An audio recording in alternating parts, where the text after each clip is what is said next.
on the journey to buy this home. I'm going to take care of it. And so net, that ultimately benefits the investor pool. How would you compare this to another single family rental fund that's just investing in rentals? You have a cash flowing asset because you're generating rental income, but you're marrying that rental income and cash flow with all the characteristics of owner occupancy. What we're trying to do is structure the product such that that behavioral shift ultimately benefits both parties. And because the investor owns 98%, going down to 90%, most of the benefits obviously accrue back to the investor pool. You can't build a mousetrap and an on-ramp and a better solution for the consumer and market rate capital, not just impact investors, but folks who look at this and go, it's actually a sound investment that's going to earn me a solid return, and therefore I'm going to put money into this. And that's what we've seen with investors coming in. You know, they like the mission, but they really like the returns because of that alignment of incentives and behavior. Hello, future billionaires. Welcome back to another episode of the Invest Like a Billionaire podcast. Had a really fun show for you today. I brought on Frank Rohde. He is the CEO and co-founder of Ownify. Ownify is a really cool venture that he started a couple of years ago that is looking to help create an on-ramp for people to buy their first home. As we talk about in this interview, it's become increasingly more difficult for people to save enough down payment to make that first jump into homeownership. So they've got a really cool model. I'm excited for him to share about it here and can learn about how they're kind of bridging this gap for a lot of people that have good incomes but don't have the down payment yet and want to get into homeownership, but it's not a clear path to do that. And then really how they do that from an investment standpoint, how they kind of create this matchmaking between investors and the homeowners. So with that, I think you're going to love the episode. He's a real great interviewee and has a lot of good things to share. As with anybody I bring on the show that may be raising capital, always got to give the caveat and disclaimer that if you are interested, you want to learn more, make sure you do due diligence. I've not done any due diligence. This is more just an interesting concept. I bring people on that I think are interesting, that are doing interesting things. And so this is by no means a stamp of approval from a due diligence standpoint. You got to do that yourself. If you are enjoying the show, if you're getting a lot out of this, always appreciate if you can leave a review, share with a friend, and get the word out for us. Really help us bring on great guests like Frank and continue to keep the show going. So with that, hope you enjoy. This is the Invest Like a Billionaire podcast, where we uncover the alternative investments and strategies that billionaires use to grow wealth. The tools and tactics you'll learn from this podcast will make you a better investor and help you build legacy wealth. Join us as we dive into the world of alternative investments, uncover strategies of the ultra wealthy, discuss economics, and interview successful investors. Frank, thanks so much for coming on the show. Hey, Ben, thanks for having me. Excited to be here. Well, for those that don't know much about you or Ownify, give a little background on yourself, your kind of career, and what led you ultimately to launch Ownify. All right. Well, going back all the way to the beginnings, I was born in Germany and grew up there. I was lucky enough to spend a year in the US as an exchange student, fell in love with America, came back to go to college. So did my undergrad degree at Penn, Wharton. Got into finance early on, and then spent a couple of years as a consultant, Oliver Wyman, working with financial services. I started an online insurance company. I spent a number of years at FICO, getting deep into credit and risk and how the analytics work around consumer and consumer financial services. And then started and built a company called Nomis, which is a software company that built the pricing engine for a lot of the large mortgage lenders globally. So I spent about 15 years of my career in the bowels of mortgage math, which is super fascinating topic. But that led directly to Ownify and starting this company. So about two and a half years ago, I sold Nomis and then started Ownify really to help first-time home buyers with a better on-ramp into ownership, really as an alternative to the mortgage, right? And trying to overcome some of the hurdles and problems that I'm sure everyone is aware of anecdotally. And so that in a nutshell is kind of my career arc and trajectory, always financial services, and now really focused on this challenge, right, that I believe is a big generational issue that we're facing in the US. Yeah, well, that's awesome. Talk a little bit about the thesis for why this is an opportunity, right? Because I think a lot of people, myself included, I got lucky enough to get into the, you know, uh, market, real estate market early on, and have always owned a home. And I think, like to your point, the gap is becoming wider. It's becoming more difficult. And for a lot of our audience that are maybe a little bit older or have done very well for themselves, that hasn't been an issue, but it's becoming a bigger issue. Can you kind of map out, how has that happened, and what are the bigger hurdles that are making it more difficult for this generation to purchase homes than it was maybe for a generation or two ahead? Yeah, it's a great question. So there's a couple of things that are coming together, and they're all coming together at the same time, right? And the first one is just that we're short housing, right? And depending on what studies you read, we're short somewhere between 2.5 to 4, maybe 6 million units. And that's true across single family homes. It's true across condos, right? But basically, we're short housing in the US. And the impact of that is that prices continue to go up. So the, median price for a single family home is the highest it's ever been. So you've got the first thing, which is just prices are high, right? The second thing is that mortgage rates are now back to what I would call their long run historical average, which is somewhere between 5 and 6%, right? They're 6.5 today. They're going to come down a little more, but they're not going to go back to the twos and maybe even threes that we saw, 2 and 3 years ago. So this abnormally low interest rate environment that we lived through, that's probably gone for the foreseeable future. So you have house prices, and then you have the affordability of if you can get a mortgage, you're paying 5 or 6% in interest, and that's significantly more than it was in the past. So that's the second thing. The third thing is that there's a lot of corporate investment in real estate, right? Mhm. Corporate buyers who show up as cash buyers, and they're basically buying single family homes to turn them into rentals. And so if you're a first time buyer and you show up and you're looking at that $400,000 single family home, which is kind of where the starter home is priced today, you're actually competing with, private equity money from and Wall Street investors who show up with cash offers. So that makes it even harder. Then you have student debt, right? Especially for first time buyers in their late 20s, early 30s. Everyone is or not everyone, but a lot of folks are saddled with student debt, which prevents them from saving. And then the tax deduction for first-time buyers is largely gone because most people who have a, $250,000, $300,000 mortgage, they take the standard deduction, they don't itemize. So what used to be this kind of subsidy from the federal government by virtue of a mortgage interest tax deduction, that's no longer applicable as well. So you take all these things together and basically comparing it to maybe when you bought your first home or when I bought my first home, 10, 15 years ago, it's gotten a lot harder, a lot more expensive, and that's a real generational challenge, right? And whenever you have a big problem like that, kind of everyone is aware of anecdotally, that creates an opportunity for new solutions. And that's really where we saw an opportunity to kind of rethink what it means to own and how we enable that path into ownership for first-time buyers. Yeah, that makes a lot of sense. And you kind of alluded to it, but one of the other parts that is exacerbating supply is when you don't have enough new construction happening, but you also have all these people that currently own homes with super low interest rates that don't want to move and have to go get a new mortgage at the higher interest rates. And to the extent that rates don't come back down to those super low lows, it's going to continue to restrict supplies. People don't want to move. And so it's continuing to create, less options for people. And I don't have the stats in front of me, but I know from seeing them that, wage growth has not kept up with appreciation of home prices, over the past several decades. And, not to mention all student debt and other things that are, saddling, the income people are generating. So it makes a lot of sense. Talk about the model a little bit. How have you guys set up this model, and how does an investment in real estate actually help people, get into home ownership? Yeah, yeah. So the question we posed really was, why can't you buy your home over time? Right? The way we buy real estate and homes in the US has been the same for, 70, 80, maybe 100 years, which is if you have a bunch of cash, great, you buy a house, you get the title.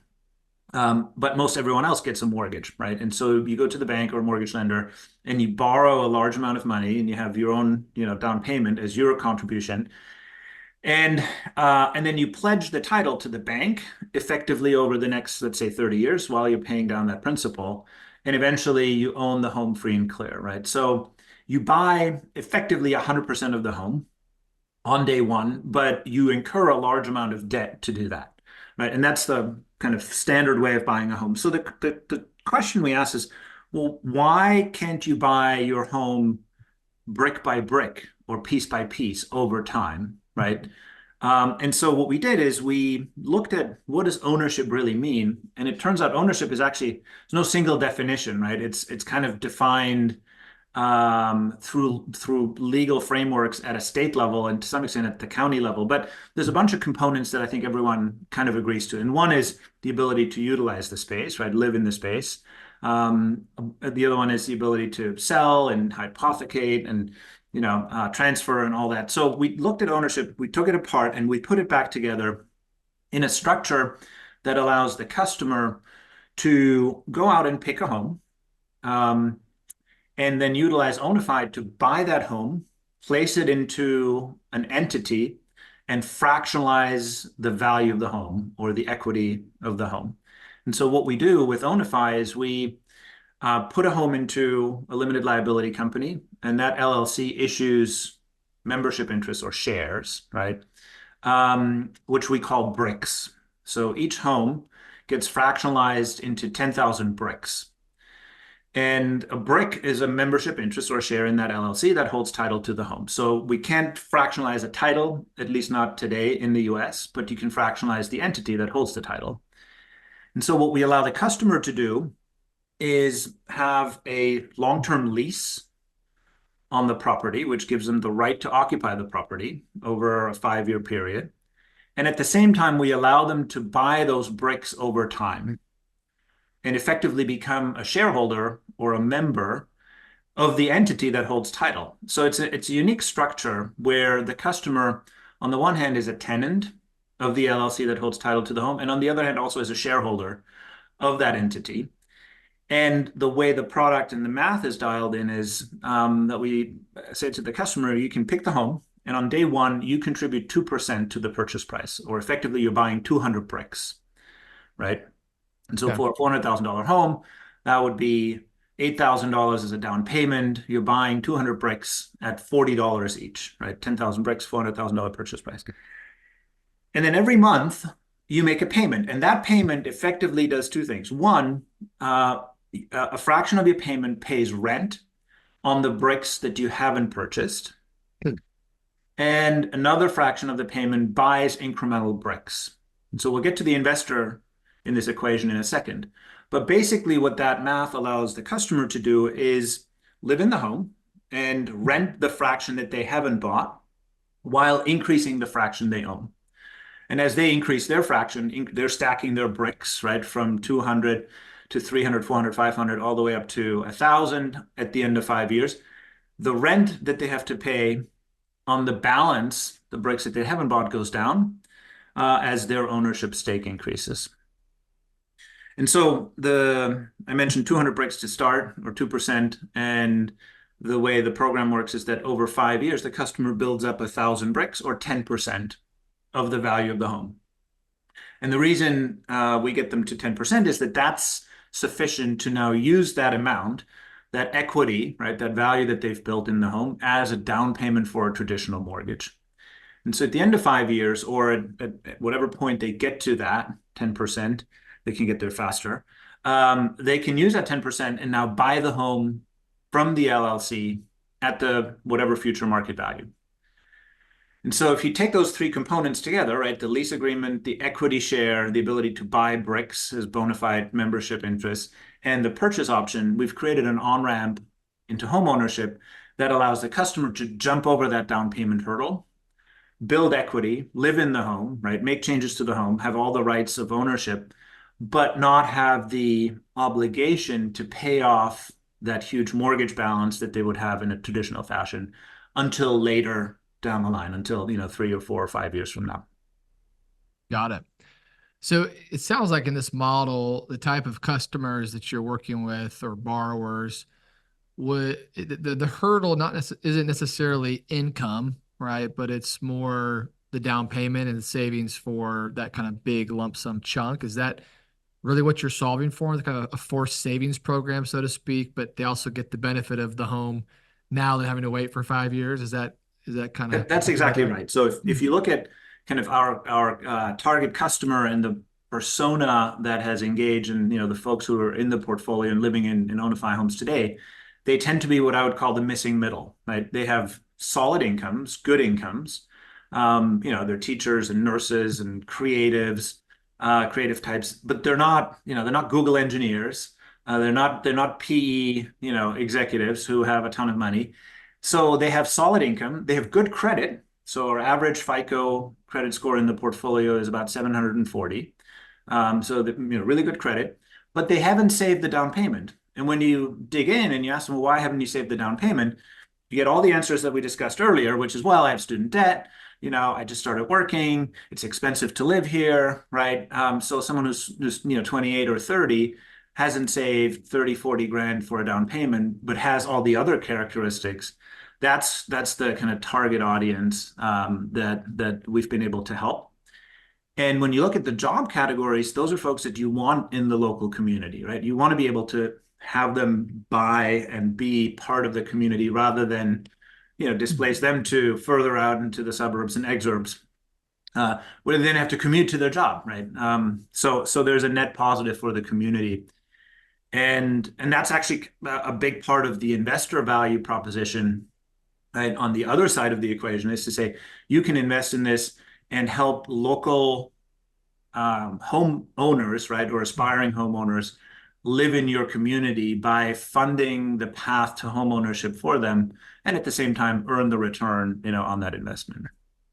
No, I think that's such a cool piece of it, right? Is you're kind of creating a tangible way for investors to earn some level of return, but also have an impact on what you're doing. So talk about, I mean, that's kind of seems to be part of what led the initial idea to start Ownify. But talk about the investor side of this. So how does this work, right? If you're investing in the membership interest of this LLC, what's kind of the give and the take when you're purchasing this property? And one more quick nuance here. It sounds like you said um, the homes that are being purchased are kind of being pulled from the potential borrowers, or are you guys going in, pre-buying a portfolio of homes that then you try to get people, excited about and to purchase, or is it the other way around? It's the other way around, and actually that's so the way that works is that the customer comes in, the ONI as we call them, comes in, and the first thing we do is we qualify the customer. So that's credit and income underwriting. We've automated that to say, are you qualified, right? Do you have the income? Do you have the credit characteristics? And so assume you're qualified. The next step is we partner you with an agent and you go out and look at homes that are today on the market for sale on the MLS, right? And the benefit of that is that we don't buy a home that sits empty and then try to, market it to a tenant or an ONI or a customer. And while we're holding the home, it doesn't generate income. We only buy a home once we have a customer committed to that home, right? So the customer and the agent go out, they select a home, we re-underwrite the home, we do evaluation, inspection, appraisal, all that to make sure it meets our investment criteria.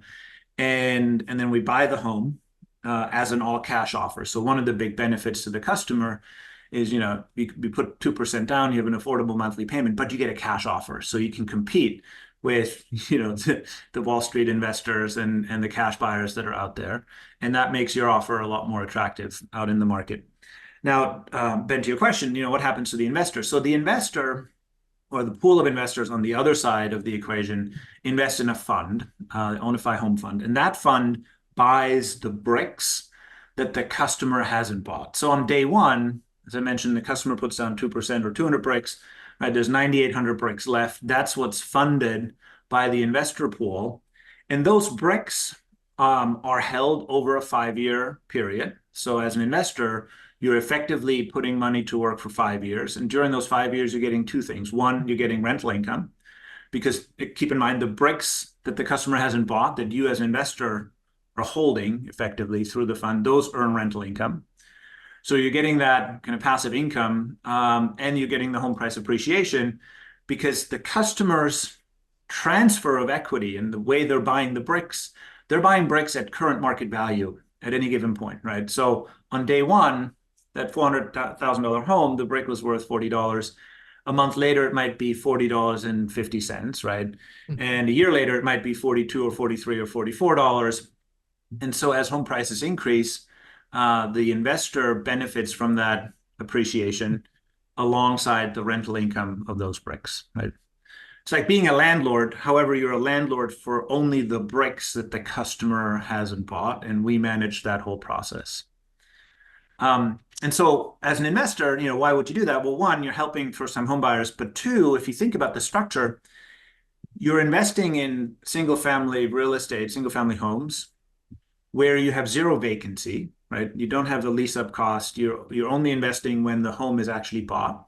You have a guaranteed 5-year lease, so the customer, so you don't have turnover, and we haven't seen turnover in the portfolio.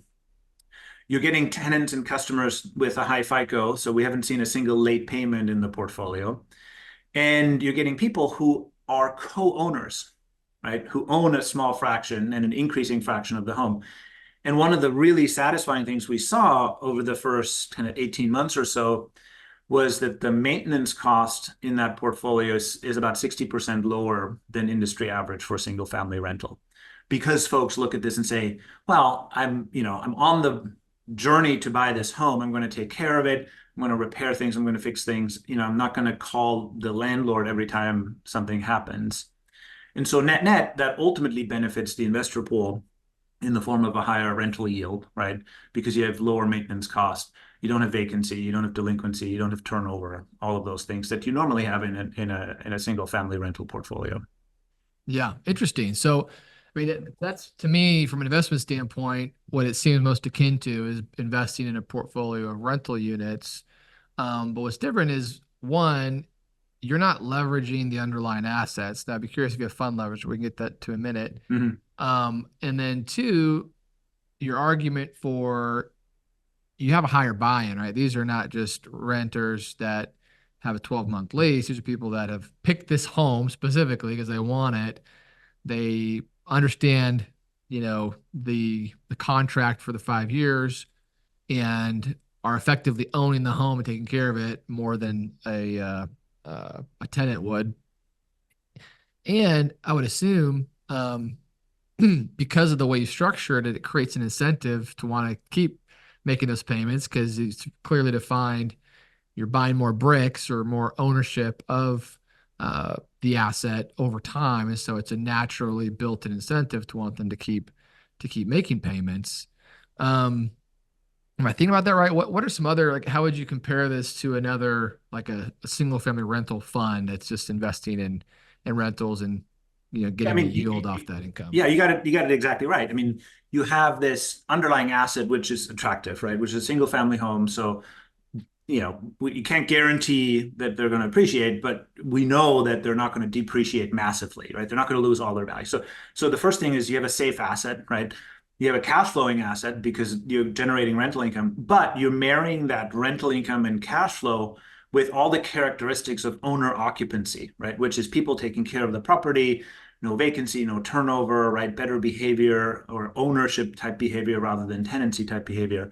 And so compared to investing as a single family REIT or a single family portfolio, right? What we were trying to do is structure the product such that that behavioral shift ultimately benefits both parties, right? The ONI for their fraction, and then the investor for their share of the home. And because the investor owns 98%, going down to 90%, most of the benefits obviously accrue back to the investor pool. And that's important because you can build a mousetrap and an on-ramp and a better solution for the consumer if you can at the same time attract capital, right? And market rate capital, not just impact investors, but folks who look at this and go, it's actually a sound investment that's going to earn me a solid return, right? And therefore, I'm going to put money into this. And that's what we've seen with investors coming in. They like the mission, but they really like the returns because of that alignment of incentives and behavior. Right. So how do you price this for the the borrowers, right? Is it based on a net yield? Is it based on kind of the average rental income in the market? Are you trying to solve for a number for your investment? How does that work? Yeah, the answer is a little bit of all of that. But one of the interesting things here is we look at the rental yield in the market, right? And basically look at, you have to be somewhat competitive on the rental yield to offer a value proposition to the consumer. However, one of the interesting things, and when you talk to renters in particular, the thing they like the least is the fact that the landlord can increase rents every year, right? Mhm. And so you have this ever increasing payment and somewhat unknown payment. And so one of the things that we've done is we've gone back to our customer base and we said, look, we're going to fix your rent for 5 years. You're not going to get that anywhere else. You're going to have a fixed payment for 5 years. In return, that payment or the rental component of that payment is going to be a little bit above market today, right? Um, but it's not going to increase. So for the investor, you're getting a higher yield in return for certainty that you're giving to the consumer by saying, we're not going to increase your rent, right? We're not going to increase the yield in the second and third and fourth year. And that's a fair trade-off that the consumer understands, right? And that benefits the investor. So to answer your question, we look at the market rents that are out there for single family homes that are comparable in that market. We price above that today because we know that those rates, those rents that are competitive for standard SFR rentals are going to increase over time. And because we have this fixed offer over 5 years to the customer's okay with that. Plus they're getting the optionality of picking the home. It's a home that's for sale, not for rent.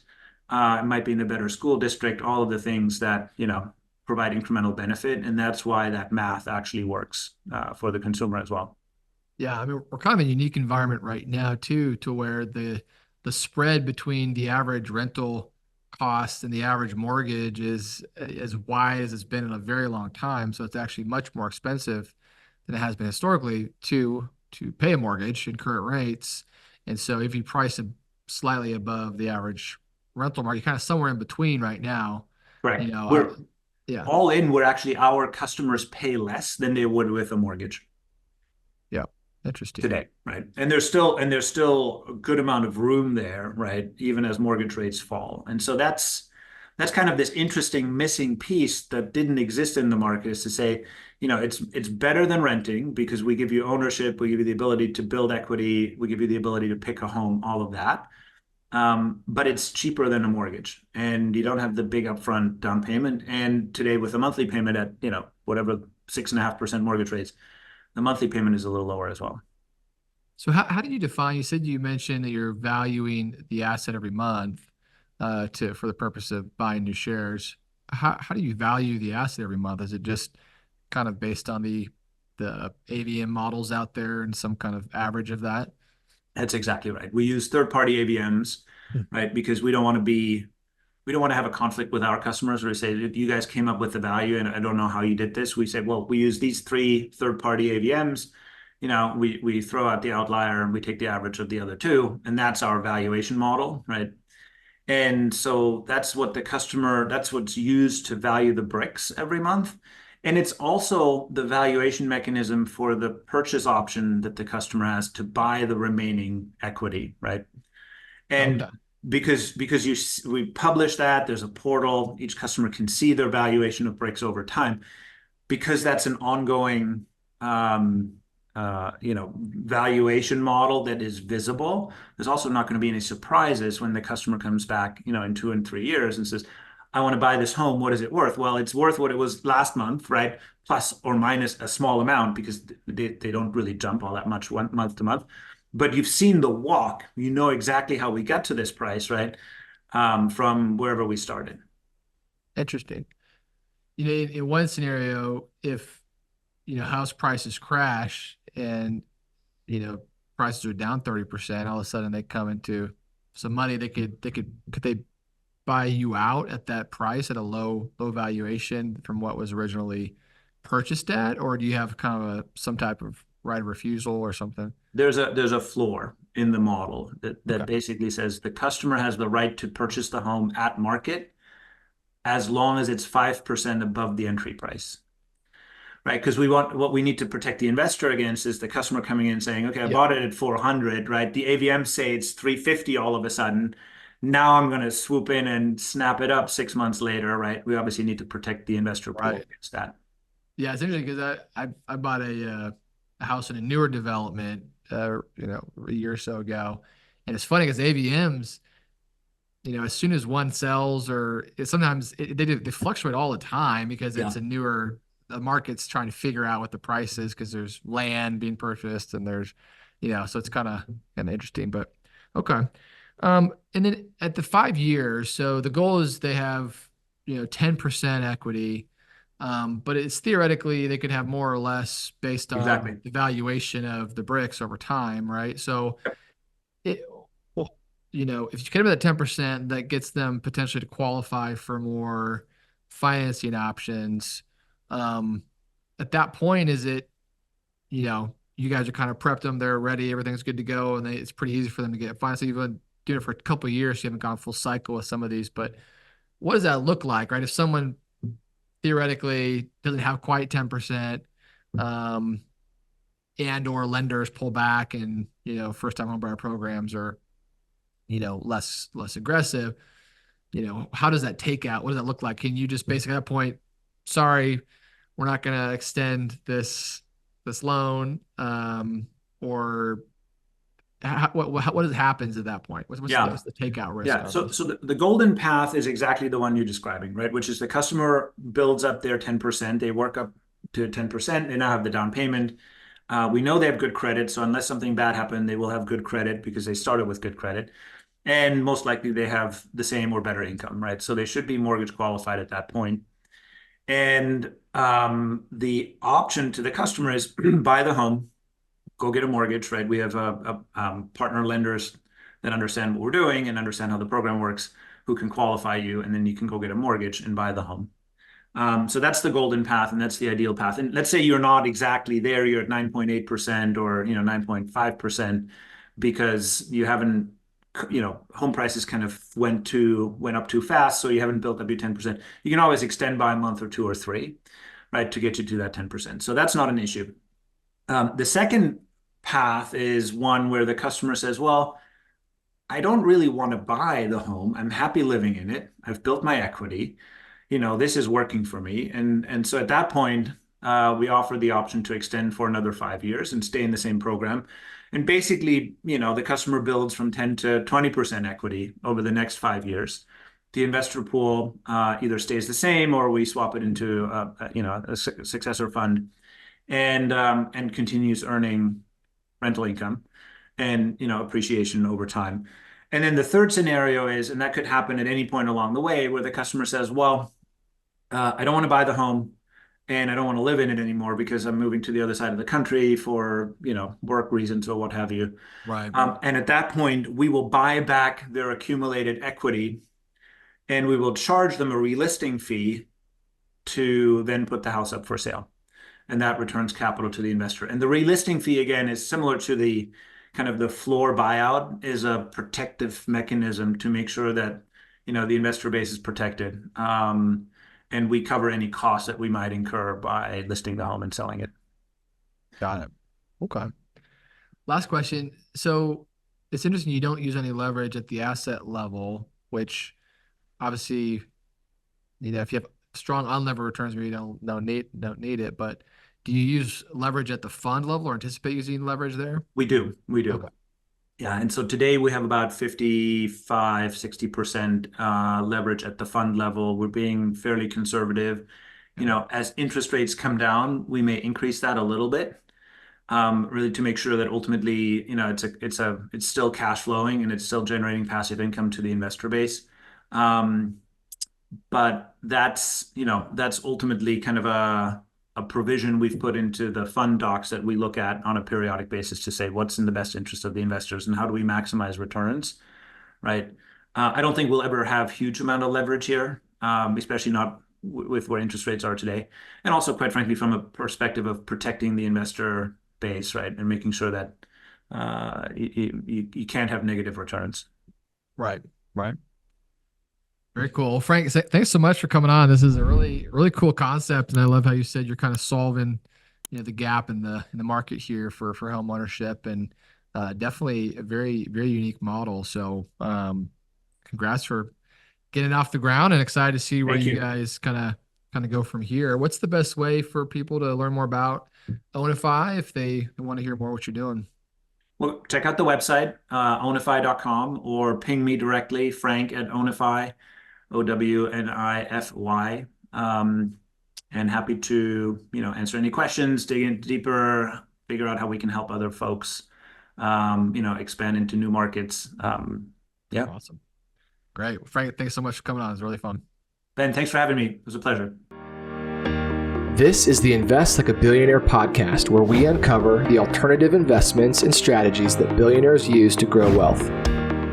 The tools and tactics you'll learn from this podcast will make you a better investor and help you build legacy wealth. Join us as we dive into the world of alternative investments, uncover strategies of the ultra wealthy, discuss economics, and interview successful investors.